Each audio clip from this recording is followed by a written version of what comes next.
دارالفتہ والقضاء ضلع بارہ بنکی کے پروگرام مسائل شرعیہ میں آج کا سوال ہے، سائل لکھتے ہیں کہ 12 ربیع الاول کے دن روزہ رکھنا کیسا ہے اور اس کی کیا فضیلت وارد ہوئی ہے۔ اگر 12 ربیع الاول کے دن روزہ رکھنے کی کوئی خاص فضیلت نہیں ہے، اگر کوئی روزہ اس دن رکھتا ہے تو بس وہ عام نفلی روزوں کی طرح ہوگا، جیسے آپ ربیع الاول کے علاوہ کسی بھی ماہ میں کسی بھی دن روزہ رکھ لیں تو وہ جیسے نفلی روزہ ہے اس کا جو اجر و ثواب ہے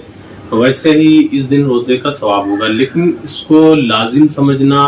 یا اس کی کوئی الگ سے فضیلت وارد ہوئی ہو یہ سمجھ کر کے رکھنا، یا جیسے عاشورے کا روزہ ہے اسی طریقے سے سمجھنا کہ عاشورے کے روزے کی طرح اس کی بھی کوئی خاص فضیلت ہو ربیع الاول کے دن اور اس کا التزام اور اہتمام کرنا، تو یہ درست نہیں ہے۔ البتہ اگر کوئی نفلی روزہ رکھ رہا ہے یا اس کی عادت ہے اور عادت کے مطابق وہ رکھ رہا ہے تو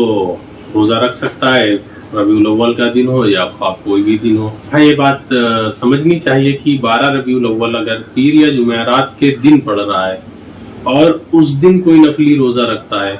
تو جیسے عام مہینوں میں دوسرے مہینوں میں پیر یا جمعرات کے دن روزہ رکھنا مستحب ہے، تو ربیع الاول میں بھی اگر پیر یا جمعرات پڑ گیا اس دن کسی نے روزہ رکھ لیا